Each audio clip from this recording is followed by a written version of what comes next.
है दोस्तों, शुरू करते हैं chapter 1 number system. Number system जैसा कि आप चैप्टर के नाम से देख रहे हैं, इसमें नंबर से रिलेटेड आपका जो भी है सारा इसमें है। तो सबसे पहले ये जान लेते हैं कि एक्चुअली नंबर्स होते कितने तरह के हैं। तो सबसे पहले आता है आपका नेचुरल नंबर्स। नेचुरल नंबर्स को आप काउंटिंग नंबर्स भी बोलते हैं। काउंटिंग यानी कि जिनसे हम गिनती कर सकें, और ये शुरू होते हैं आपके 1 से। 1 2 3 4 and so on. Whole numbers, whole number में आपका 0 भी आ जाता है, और इसके आगे फिर सारे के सारे आपके जो है नेचुरल नंबर्स हैं 1 2 3 4 5 एंड सो ऑन। तो नेचुरल और होल में सिर्फ इतना डिफरेंस है कि नेचुरल नंबर आपका 1 से स्टार्ट होता है और होल में 0 भी आ जाता है। 0 के आगे सारे नेचुरल नंबर्स। अब आते हैं इंटीजर्स पे। इंटीजर में क्या होता है कि all positive numbers and all negative numbers और आपका 0 भी।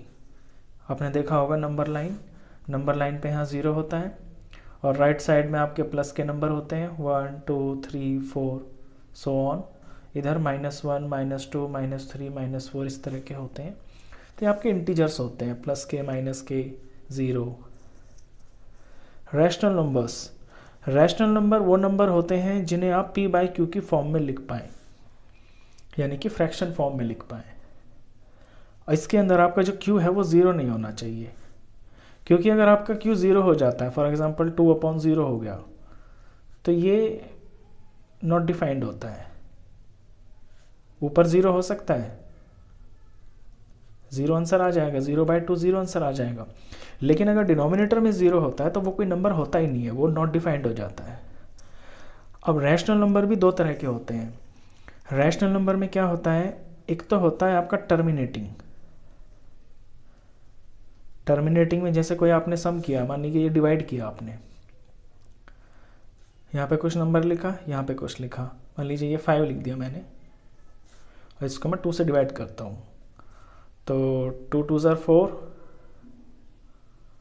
माइनस किया 1, पॉइंट लगाया, यहाँ 0 लगा दिया, 2 5 ज़ार 10, माइनस करके 0, रिमाइंडर 0 आ गया, सवाल पूरा ख़त्म हो गया।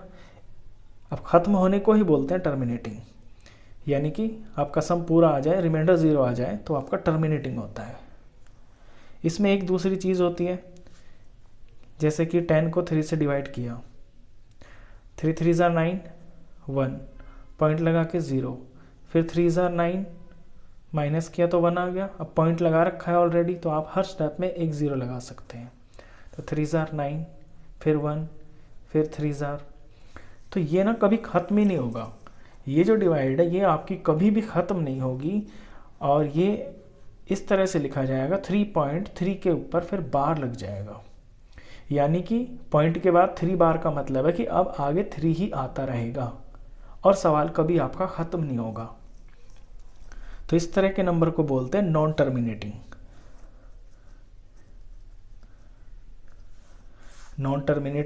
Repeating decimal. तो ये जो नॉन टर्मिनेटिंग रिपीटिंग डेसिमल होता है, ये भी आपका रैशनल नंबर होता है। अब एक तीसरे तरह का होता है।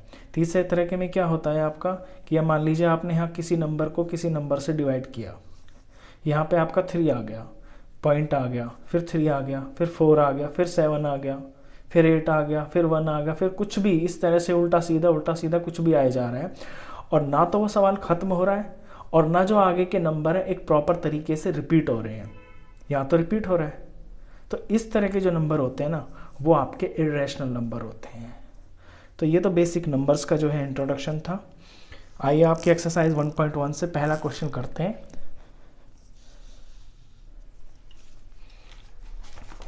फर्स्ट क्वेश्चन में पूछता है, इज 0 अ रैशनल नंबर?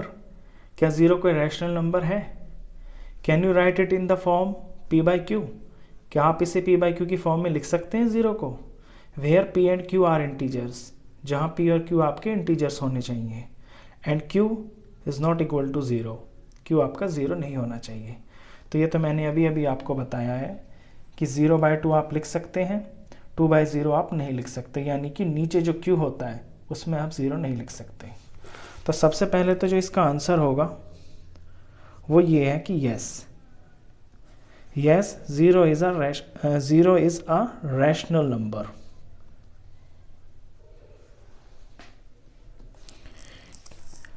अब can you write in the P by Q form, क्या आप इसे पी बाई क्यू की फॉर्म में लिख सकते हैं? लिख के दिखाते हैं। देखिए 2/0 लिख सकता हूँ मैं, सॉरी 0/2 लिख सकता हूँ, 0/4 लिख सकता हूँ, 0 कुछ भी लिख सकता हूँ, 0/20 लिख सकता हूँ। तो ये रैशनल नंबर है और इसे मैंने पी बाई क्यू की फॉर्म में लिख के दिखा दिया। नीचे 0 नहीं लिख सकते हैं। तो ये आपका फर्स्ट क्वेश्चन था। सेकंड क्वेश्चन है इसका, find 6 rational numbers between 3 and 4। 3 and 4 के बीच में आपको 6 रैशनल नंबर्स फाइंड करने हैं। क्वेश्चन नंबर 2, अब 3 और 4 नंबर लाइन पे आप देखेंगे, जैसे कि यहाँ 0 है, 1 2 3 और ये 4। अब 3 और 4 के बीच में वैसे तो कोई भी नंबर लाइन नहीं करता होल नंबर, लेकिन वैसे तो बहुत सारे नंबर हो सकते हैं ना, जैसे 3.1 3.2 समथिंग, इस तरह के नंबर हो सकते हैं। तो वही तो होते हैं रैशनल नंबर्स। तो उस तरह के आपको 6 नंबर निकालने हैं। तो इन्हें कैसे करते हैं?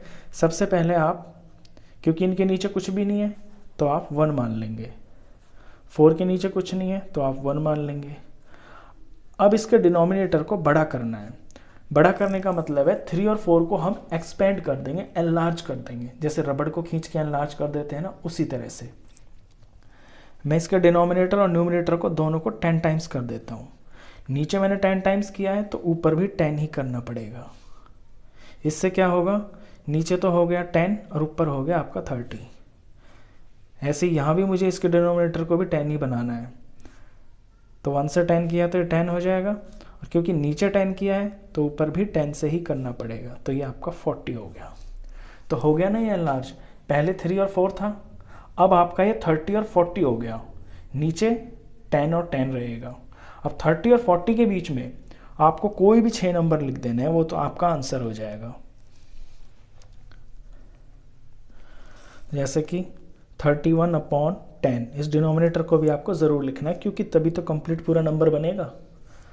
31/10, 32/10, 33/10, 34/10, 35/10 और 36/10। ये आपके 6 नंबर हो गए जो 30 और 40 के बीच में आते हैं।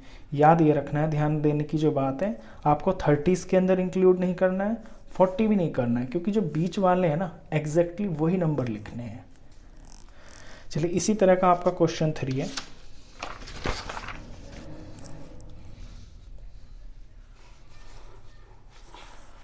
क्वेश्चन 3 में find 5 rational numbers between 3/5 and 4/5। यहाँ पे आपको 2 नंबर दिए हैं, इनके बीच में आपको 5 रैशनल नंबर्स निकालने हैं। थर्ड क्वेश्चन है 3/5 and 4/5। सबसे पहले क्वेश्चंस को इस तरह लिखेंगे आप, 3/5, 4/5। अब नीचे का डिनोमिनेटर तो सेम है, लेकिन 3 और 4 के बीच में आपके 5 नंबर्स नहीं आते हैं, तो इसको एनलार्ज कर लेंगे। मैंने 10 से मल्टीप्लाई करूँगा तो ऊपर भी 10 से करना पड़ेगा, तो नीचे 50 आ जाएगा और ऊपर 30। अब जो डिनोमिनेटर यहाँ बनाते हैं, एग्जैक्ट दूसरे में भी वही बनाना होता है, तो इस 5 को भी 10 से करके ही आपका 50 बनेगा। अब यहाँ 10 से किया है तो यहाँ भी 10 से ही करना पड़ेगा न्यूमरेटर में, तो 40 हो गया। अब सेम टू सेम एग्जैक्टली जैसा आपका सेकंड क्वेश्चन था, उसी तरह से 30 और 40 के बीच में आपको 5 नंबर लिख देने हैं, तो आंसर हो जाएगा आपका 31/50, 32/50, 33/50, 34/50, 35/50। ये 5 नंबर आ गए हैं। अब इसी क्वेश्चन में एक चीज़ मैं आपको और बताना चाहता हूँ। यहाँ तो आपसे 5 पूछे और आपने इसको 10 गुना कर दिया तो आपके 5 नंबर आ गए, लेकिन क्या हो कि अगर आपसे कोई 20 नंबर पूछ ले तो उसके अकॉर्डिंग ना आप अपने सवाल को एनलार्ज कर लेंगे। यानी यहाँ मैंने 10 से मल्टीप्लाई किया, आप इसे 20 से कर दें, 30 से कर दें, तो उससे आपके जो ऊपर वाले नंबर है ना न्यूमरेटर, ये तो एनलार्ज हो जाएंगे और डिनोमिनेटर भी ऑफ कोर्स इसके साथ बढ़ेगा ही, लेकिन आपको बीच के नंबर्स मिल जाएंगे। चलिए इसके बाद करते हैं आपका क्वेश्चन नंबर 4। क्वेश्चन 4 है state whether the following statements are true और false, give reasons for your answers. कहता है कि ट्रू और फॉल्स बताइए और रीजन भी बताइए। Every natural number is a whole number, क्या हर नेचुरल नंबर आपका होल नंबर होता है? तो नेचुरल नंबर तो होते हैं आपके 1 से लेके, ये मैंने बताया कि नेचुरल नंबर्स जो होते हैं वो आपके 1 2 3 4 5 सो ऑन होते हैं। तो क्या ये होल नंबर भी होते हैं? ऑफ कोर्स होते हैं, क्योंकि होल नंबर जो है ना वो आपका 0 से शुरू होता है। तो जितने भी नेचुरल नंबर होते हैं वो होल नंबर तो होते ही हैं, तो ये आपका ट्रू हो जाएगा। और रीजन में आपको यही लिखना है, एज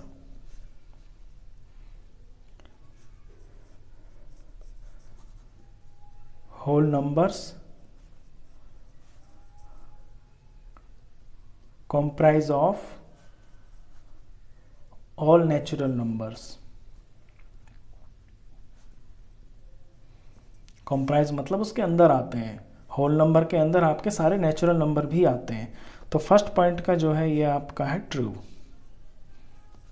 सेकंड पॉइंट है every integer is a whole number, क्या हर इंटीजर होल नंबर होता है? अब दोस्तों इंटीजर तो जो है ना आपका 0 भी होता है, आपका माइनस के नंबर भी होते हैं, ये तो इंटीजर होते हैं। लेकिन होल नंबर्स क्या होते हैं आपके? होल नंबर शुरू होते हैं आपके 0 से 1 2 3 और ये सारे पॉजिटिव होते हैं 0 के बाद। तो ये कह रहा है कि every integer is a whole number, तो ये बिल्कुल गलत है, क्योंकि इंटीजर में तो आपके 0 और माइनस के नंबर भी होते हैं, तो ऐसा नहीं है। तो ये आपका फॉल्स होगा सेकंड पार्ट। और रीज़न में इसमें ये लिखेंगे कि integers are also of negative number, as integers also comprise of negative numbers.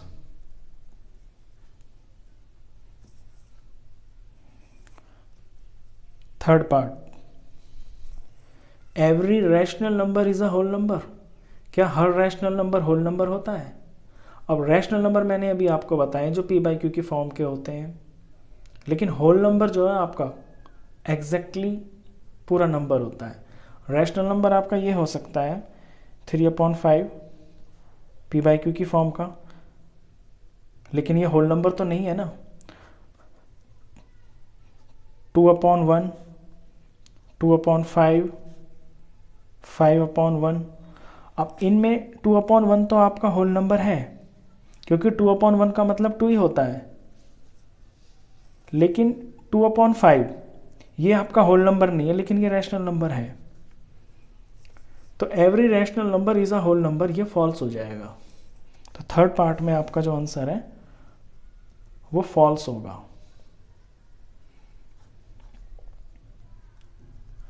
क्योंकि all fractional numbers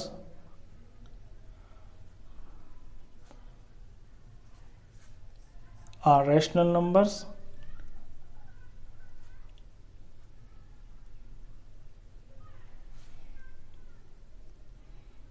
while they are not whole numbers। क्योंकि हर फ्रैक्शन नंबर आपका रैशनल नंबर तो होता है, लेकिन हर फ्रैक्शन नंबर ना आपका होल नंबर नहीं हो सकता।